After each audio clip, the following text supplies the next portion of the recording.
வணக்கம். பாலமுருகன். பெரியாருக்கு பிறந்த நாள் வந்தாலும் வந்துச்சு. இந்த சீமான் வீட்டுல ஒட்டு மொத்தமா இலை விழுந்த மாதிரி வெறி பிடிச்சு கத்திக்கிட்டு இருக்கான். அவன் என்ன கத்திருக்கான் அப்படிங்கிறத நீங்களே பாருங்க.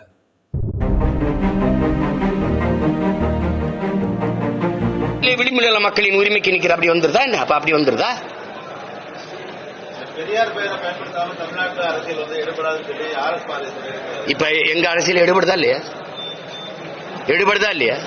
ஜெயலலிதாலும் தினம் பெரியார் பெரியார்னு பேசிதான் இருந்தாங்களா? வழிகாட்டின்னு இன்னைக்கும் சொல்றேன் வழிகாட்டி.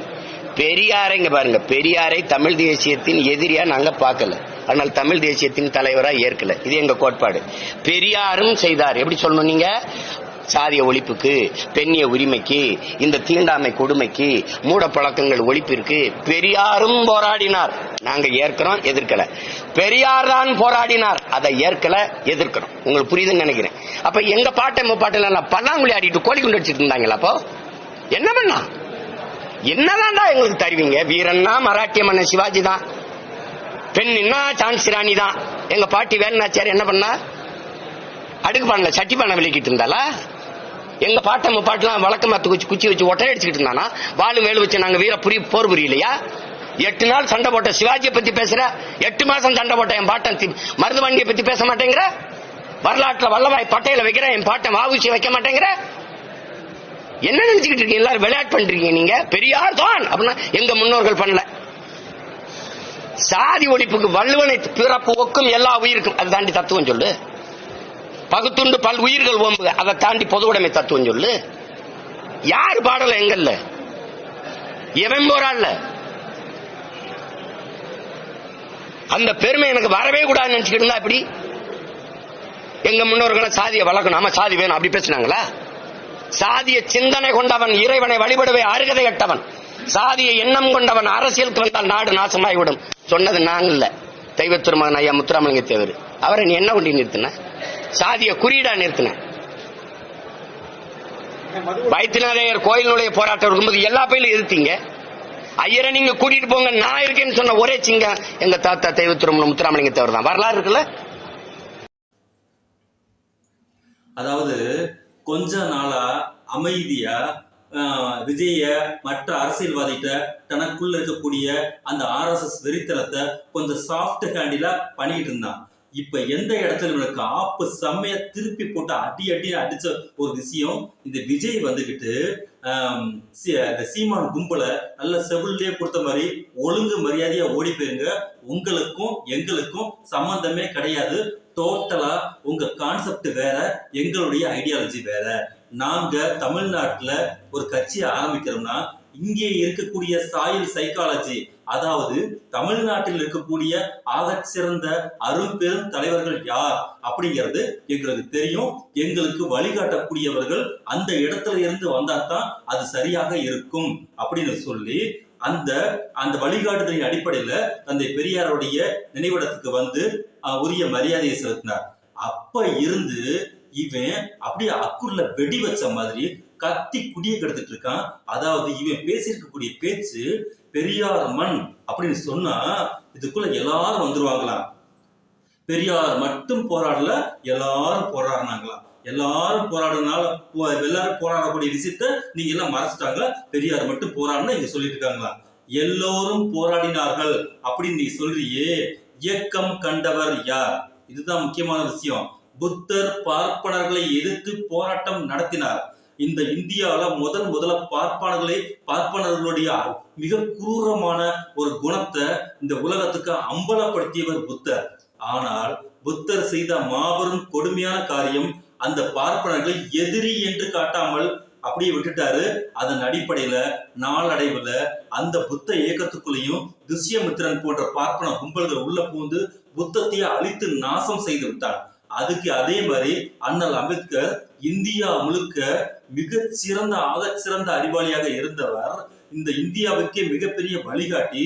ஏன் தந்தை பெரியார் அவர்களே அண்ணல் அம்பேத்கர் அவர்களை தலைவர் என்று போற்றக்கூடிய மாபெரும் தலைவர் இயக்கம் காணவில்லை. இதுதான் அம்பேத்கரை இன்று RSS பிஜேபி, இந்த நாம் தமிழர் பொறுக்கிகள் வரை இந்த அம்பேத்கரை கொண்டாடுவதற்கான அதாவது அம்பேத்கரை முழுங்குவதற்கான வேலையை தொடர்ச்சியாக செய்து கொண்டிருந்தார்கள்.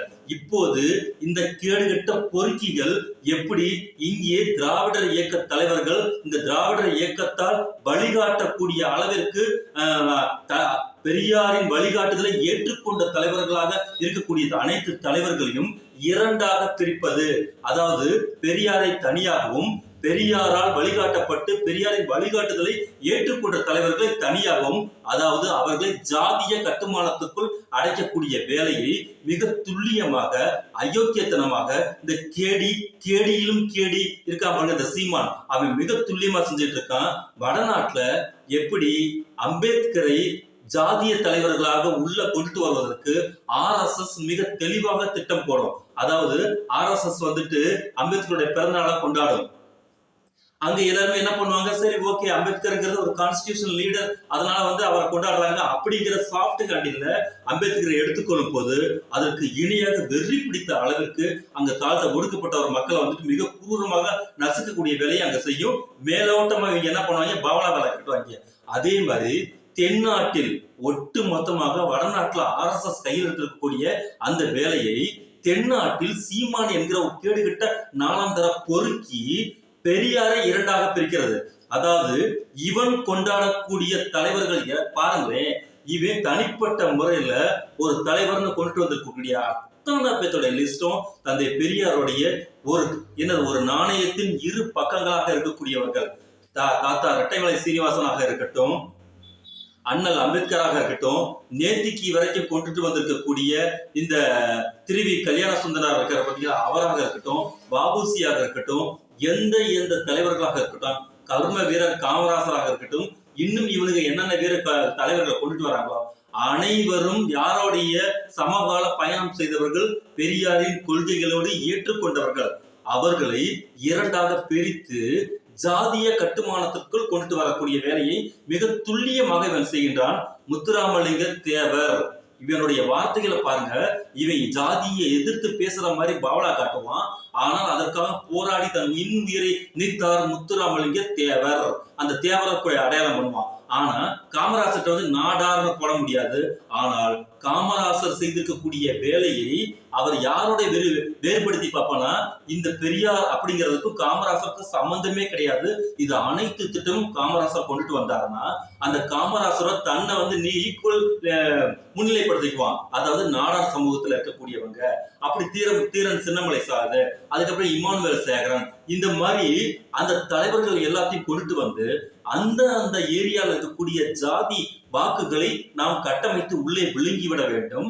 இதன் மூலமாக பெரியார் என்கிற மிகப்பெரிய ஆளுமையை இரண்டாக சிதைத்திட வேண்டும் அப்படின்னு ஒரு கல்லுல 4-5 மாங்காயை அடிக்கக்கூடிய கேடித்தனமான RSS வேலையை தொடர்ச்சியா செஞ்சுக்கிட்டு இருக்கான். அப்படி பொங்குன்னு பொங்கி தள்ளுறான்.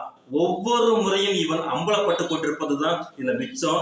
இவன் பேசிருக்கக்கூடிய பேச்சின் மூலமாக அடுத்தவர்களை கொம்பு செய்ய விடக்கூடியது, உணர்ச்சியை தூண்டி இங்கே மிகப்பெரிய அளவிற்கு வன்முறை களத்தை உருவாக்கி விடலாம். இங்கே திராவிட கட்டமைப்பை அடியோடு சிதைத்து விடலாம் அப்படின்னு இவன் கங்கணம் கட்டிக்கொண்டு RSS வேலையை தெளிவாக செய்து கொண்டிருக்கிறான். அதற்கெல்லாம் இங்கே வேலை நடக்கவே நடக்காது. இவன் எவ்வளவு மோசமான கேடி வேலையை செய்கின்றானோ அதற்கு அவ்வளவுமான இவன் பேசியிருக்கக்கூடிய பேச்சை வச்சு இவனுடைய பேச்சை மடக்குவதற்கான அவ்வளவு ஆடியோவும் வீடியோவும் எக்ஸ்லையும் சமூக வலைதளங்கள்லையும் நிறைய வர ஆரம்பிக்கிறது. ஆகையால் இவன் ஒன்னா நபர் தமிழர்களை காட்டி கொடுக்கக்கூடிய குரூரமான ஒரு கேடியிலும் கேடி அப்படிங்கிறது தான் இவன் பேசியிருக்கக்கூடிய இந்த லேட்டஸ்ட் பேச்சு. இவன் சொல்றான், தமிழர் பெரியாரை வழிகாட்டியாக ஏற்றுக்கொள்வோம், தலைவராக ஏற்றுக்கொள்ள மாட்டோம்னா, டே நாயே, நாயிலும் நாயே, நீ என்னடா தந்தை பெரியார் தலைவராக ஏற்றுக்கொள்ள போற? உன்னை கேட்டாங்களா? தந்தை பெரியாரோடைய தலைவராக ஏற்றுக்கொள்ள நீங்க எல்லாம் உட்காந்து ஒப்பாரி வச்சாங்களா? அழுதாங்களா? நீ என்ன கூந்தலுக்கு பெரியாரை தலைவராக ஏற்றுக்கொள்ள போற? உன்னை மாதிரி 4ஆம் தர அந்த என்ன சொல்ற 4ஆம் தரத்தில் தரங்கட்ட ஒரு கேவலமான ஒரு ஜென்மம் பெரியார் என்கிற மாபெரும் அருமருந்தை பேசுவதற்கு கூட தகுதியற்ற ஒரு ஜென்மம், கேடுகட்ட ஜென்மனி. அப்படி இருக்கும்போது நீ என்ன வந்துட்டு பெரியாரை வந்துட்டு நான் பெரிய தலைவராக பெரியாரை ஏற்றுக்கொண்ட ஒரு என ஒரு வழிகாட்டியாக ஏற்றுக்கொண்டிருக்கக்கூடிய பொறுக்கி கூட இருக்கக்கூடிய கீழே இருக்கக்கூடிய அத்தனை பொறுக்கிகளும் பெரியாருடைய பிறந்தநாள் அவ்வளவுக்கு அவ்வளவு கேவலமான பதிவுகளை போட்டிருக்கான். அதை கேட்கறதுக்கு ஒரு துப்பு இல்லை. ஒரு மானகட்டத்தனமா வந்துட்டு இங்கே வந்துட்டு ஆட்களை ஏமாற்றுவதற்காக பெரியாரை வந்துட்டு நாங்க வழிகாட்டியாக ஏற்றுக்கொள்ளும், தலைவராக ஏற்றுக்கொள்ளும்னா இதுதான் உங்களுக்கு தலைவராக ஏற்றுக்கொள்வதற்கும் வழிகாட்டியாக ஏற்றுக்கொள்வதற்கு இருக்கக்கூடிய பண்பாடா இது? ஒருத்தனை வந்துகிட்டு நீ முதல்ல கட்டுப்படுத்த முடியுமா? உன்னுடைய ஜாம்பியை கட்டுப்படுத்த முடியுமா? பக்காவா அவன் RSS அடியாளாக மாறி இருக்கிறான். அவன் 100% பெரியாருக்கு எதிராக கங்கணம் கட்டி கொண்டு ஏன் RSS எழுதுவதற்கு பயப்படக்கூடிய அளவை விட மோசமான அளவுக்கு இவன் தரம் தாழ்ந்த பொறுக்கித்தனமாக கருத்துக்களை பதிவிட்டு இருக்கான். எங்க கிட்ட வந்துகிட்டு நீ வந்து கோப்பா வாழையும் காட்டிட்டு இருப்ப. பெரியாரை தலைவராக இருப்ப. இனிமேல் பெரியார் என்கிற நீ பேசினாலும் உனக்கு நல்ல மரியாதை கிடையாது. அப்படிங்கிற அளவுல தான் இன்னைக்கு தமிழக மக்கள் உன்னை வச்சிருக்கிறாங்க. ஆகையால் நீ ஜாதி வெறி பிடிச்சிருக்கக்கூடிய ஒரு மிருகம், 4ஆம் தர மிருகம். நீ உன்னுடைய ஜாதி வெறி பிடிச்சக்கூடிய மிருகங்கள் செய்யக்கூடிய வேலை பச்சை குழந்தைகள் மீது கை வைக்கும், ஜாதி வெறி பிடிச்ச அத்தனை பெண்களை ஏமாற்றும், உன் கூட இருக்கிறவனுடைய லிஸ்ட் எல்லாமே இதுதான். உன்னுடைய யோக்கியதை எப்படி சிரிச்சு போய் கிடக்கு. லேட்டஸ்டா இருக்கிற வந்துகிட்டு ஒரு குடி சைக்கோத்தனமாக பேசிட்டு இருக்கக்கூடிய ஒருத்தனை பிடிச்சி உள்ள போட்டிருக்காங்க. நீ எல்லாம் என்னடா சில்ற பையில சீர்திருத்தம் பண்ண வந்திருக்கிற? உன்னுடைய கேவலமான அயோக்கியத்தனமான அரசியல் நிலைப்பாடு ஒவ்வொரு நாளும் அம்பலப்பட்டுக் கொண்டிருக்கிறது உனது பேச்சில். ஆரம்பிக்கலாம்.